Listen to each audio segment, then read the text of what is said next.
Hi, welcome to another episode of Ithaca DSA Presents.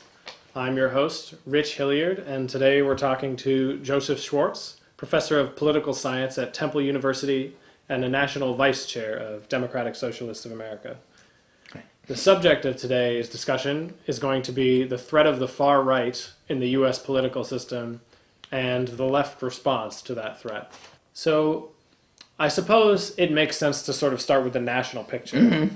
And perhaps the greatest issue on the minds of the public is unemployment, maybe healthcare.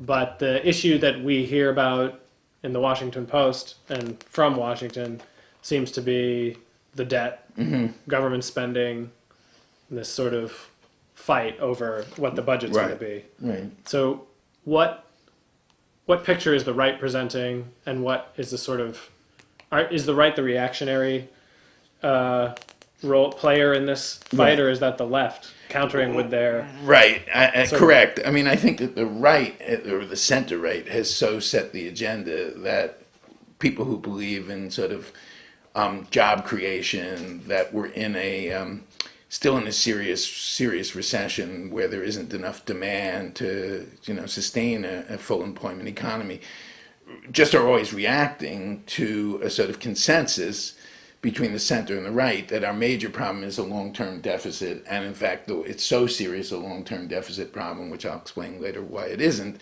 that we have to really balance the budget immediately. Right. So the Fix the Debt crowd, which starts with sort of Pete Peterson, who comes out of Goldman Sachs, sort of, leading business people, and then goes all the way to the Tea Party, sort of dominates American politics, and a certain national wing of the Democratic Party buys into that, even in a moderate way, Obama. So we're constantly talking about what tax revenues can we raise, although the Republicans don't want to raise any taxes. Right. Obama talks about that a bit, but mostly we talk about spending cuts. What can we cut? And basically, the Republicans are proposing a budget over the next 10 years that would cut spending about $300 billion a year, or really cut the federal budget about 7-8% per year in current dollars, whereas Obama talks more about 1.8 billion in cuts and maybe $500 billion in tax increases, mostly ending corporate loopholes in terms of overseas corporations avoiding taxes.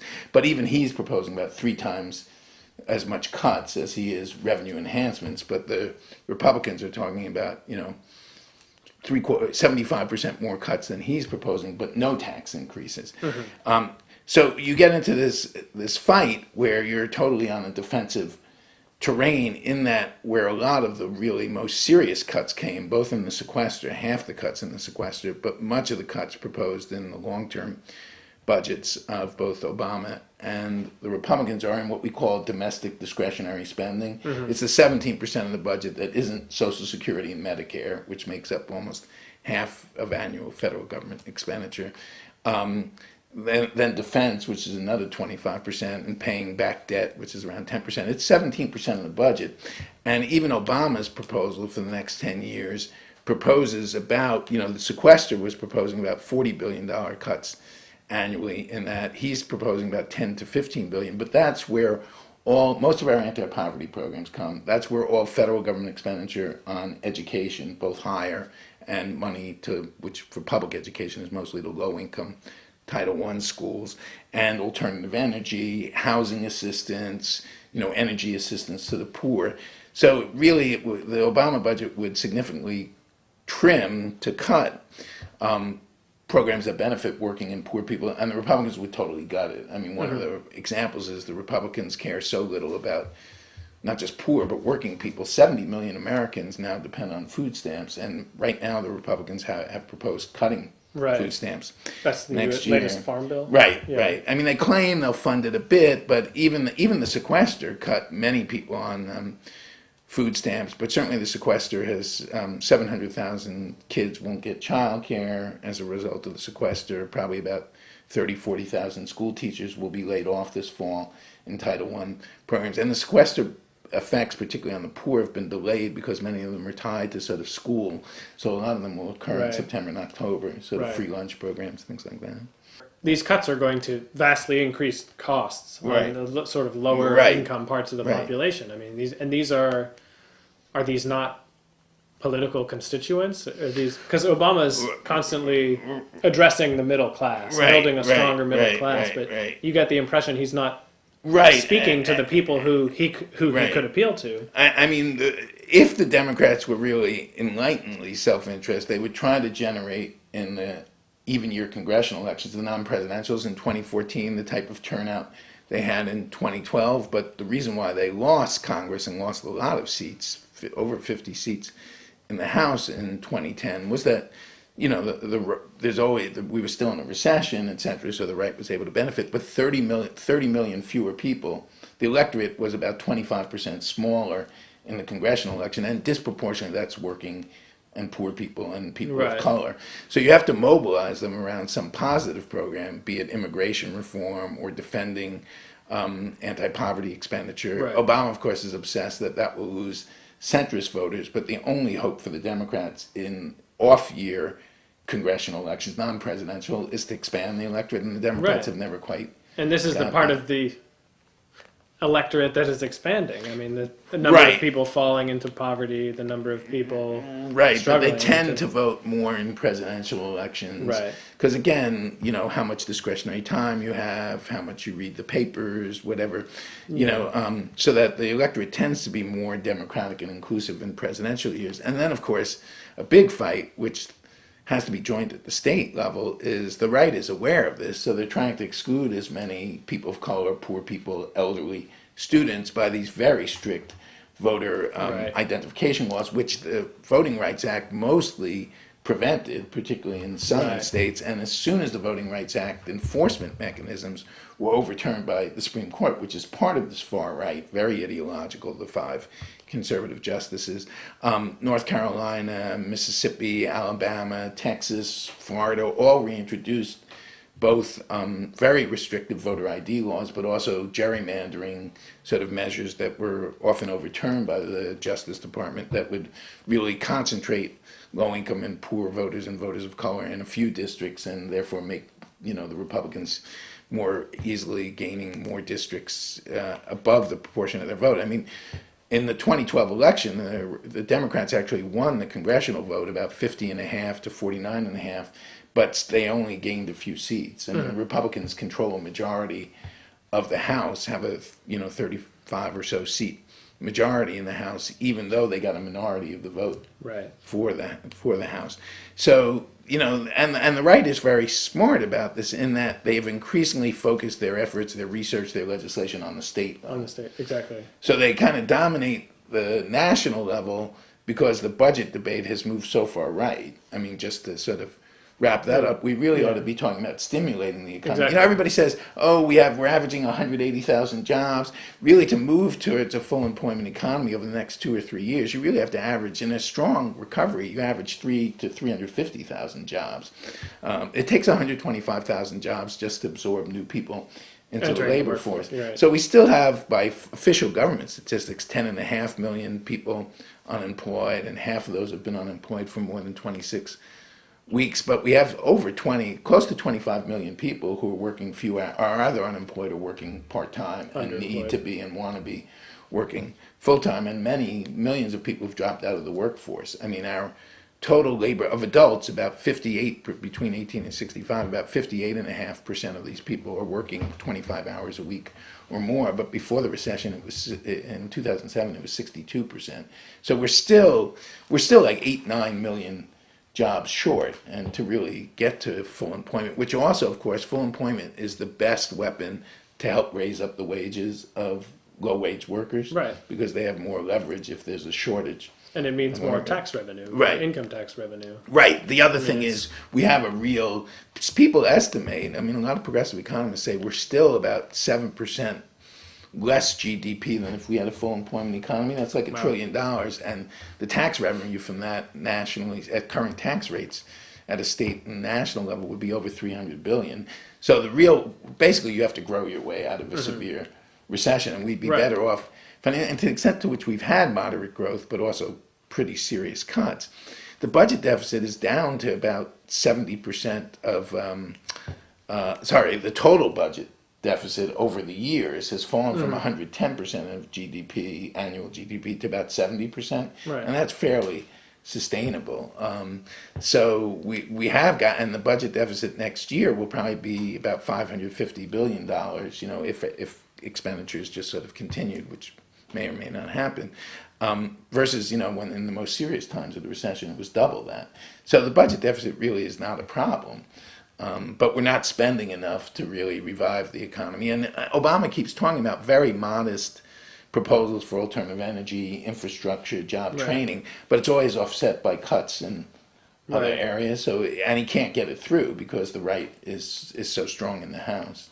To the extent to which the extreme far right seems transparently associated with banking concerns, sort of wealthy constituents, be they persons or corporations, doesn't seem very far behind.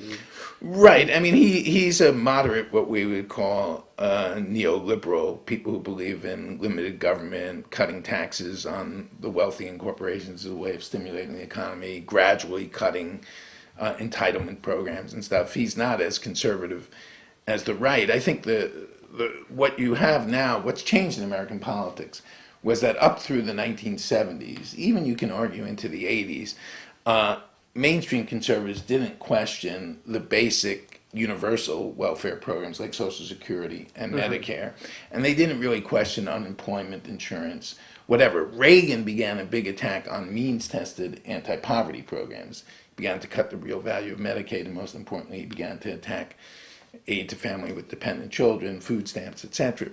But really only in the last 15 years has basically the conservative business community has moved much further right.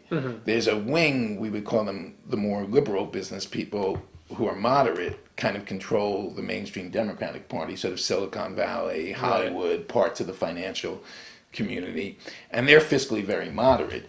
But the Republicans now have become a much more fiscally conservative, slash and burn cuts. Right. And then the Tea Party, they do have a grassroots that's sort of more small business, small town, sort of chamber of commerce types, but also a sort of, among older whites, often older white men who used to work in industry or somewhat deindustrialized, they have a certain populist element among white working class people, although the Tea Party is mostly college educated, kind of small business, private sector, low-level managers, whatever.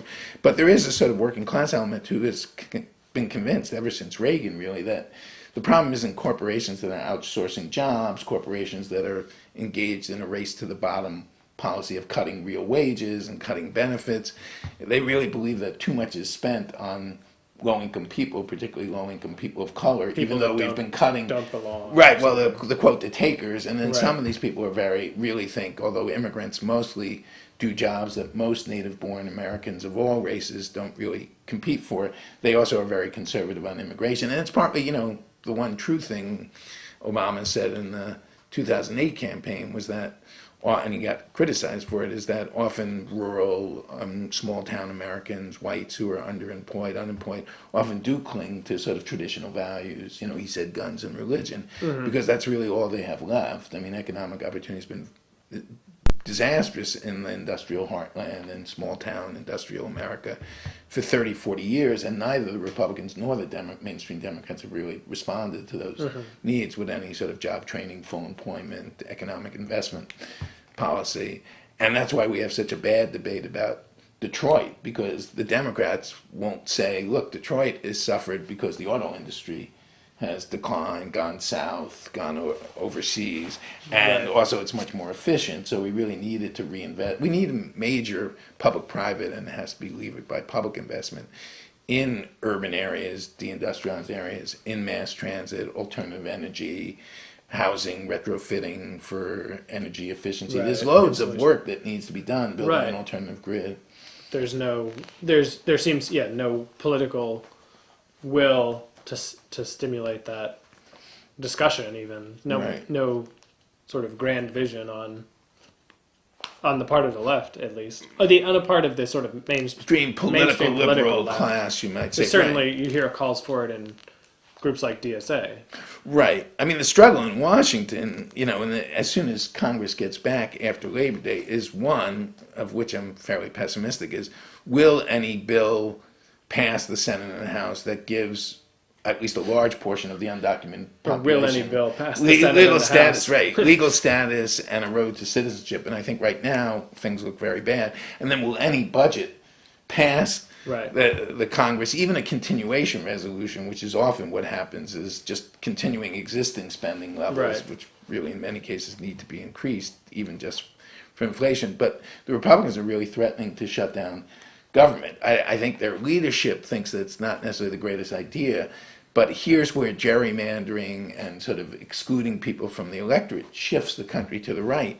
Most Republicans, I think this is why you don't get 30 or 40 Republicans in more moderate districts endorsing some moderate form of immigration reform or some sort of budget compromise closer to the president's budget. Is the real fear of Republicans is not that they're going to be defeated by a Democrat, it's that they're going to lose to a Tea Party insurgent in a primary.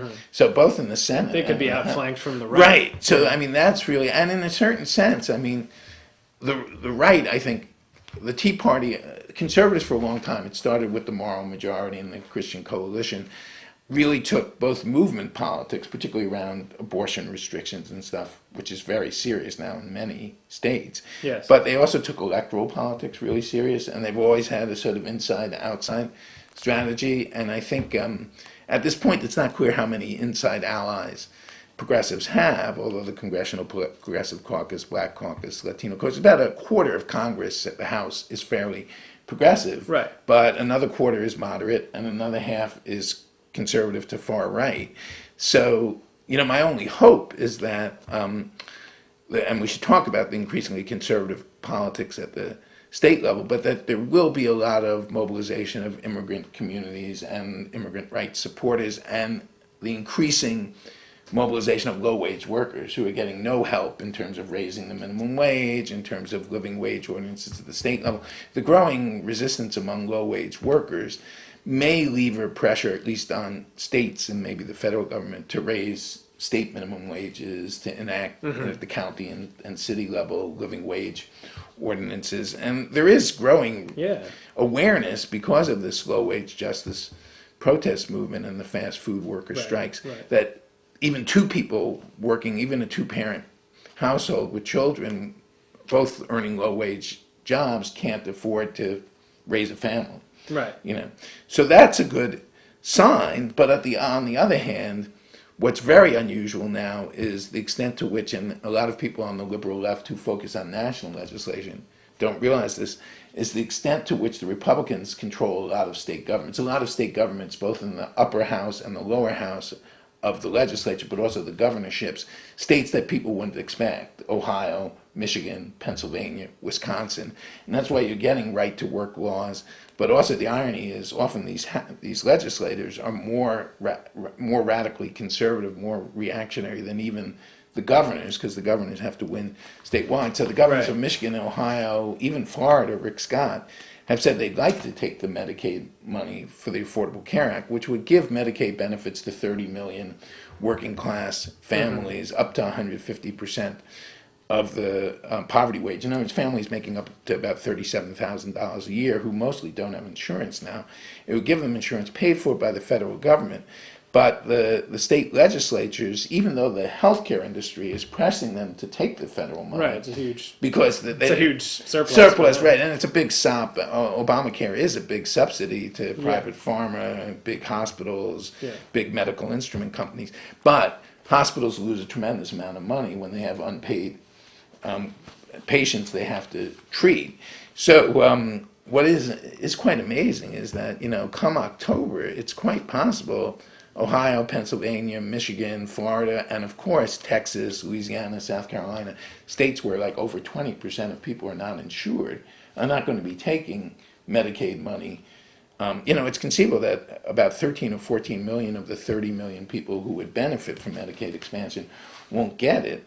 And then what's happening at the state level is Michigan now has enacted right to work. In North Carolina, this Moral Monday protest by a broad civil rights, working class, labor, progressive community is against the state legislature that is radically restricting abortion rights, getting rid of personal income tax, enacting, or defending right to work laws, which already exist. But basically they've cut the real value of unemployment benefits by a third in North Carolina to just like $300 a month, and made it very hard to stay on. You can only stay on now for 20 weeks, I think.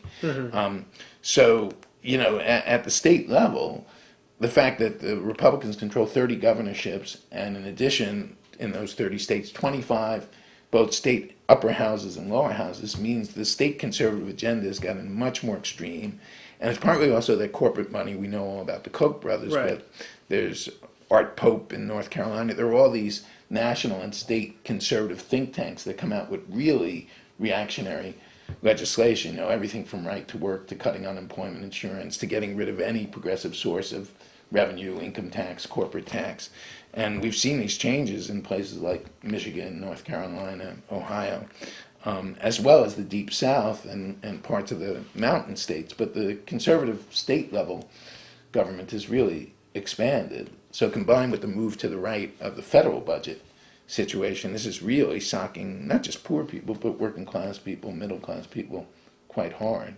And so are you saying there's a concern from someone like Rick Scott, the governor of Florida, right? That he would get, he would like to take the money, Right. Medicare money for the Right. state, but Right. he can't because he's worried about Well, the state legislature he's won't worried let about an him, election. but- They won't right. let him, or he Right, okay. right. Both the state legislature. I mean, I think Scott was getting very unpopular because he was cutting money to the university system, and the universities were getting more expensive. So he began to shift a bit on that. I think Scott wants to be in the center right and the far right for re-election purposes. Florida is a swing state, but you have these governors who are pretty conservative, but their legislators, or at least the most militant wing of the legislature, is really far right. I mean, the Tea Party's influence in politics does say that if you have a mass base, I don't want to exaggerate the size of that base, it could only be 10-15% of the American population, but if you mobilize them and then you use electoral politics as a way of threatening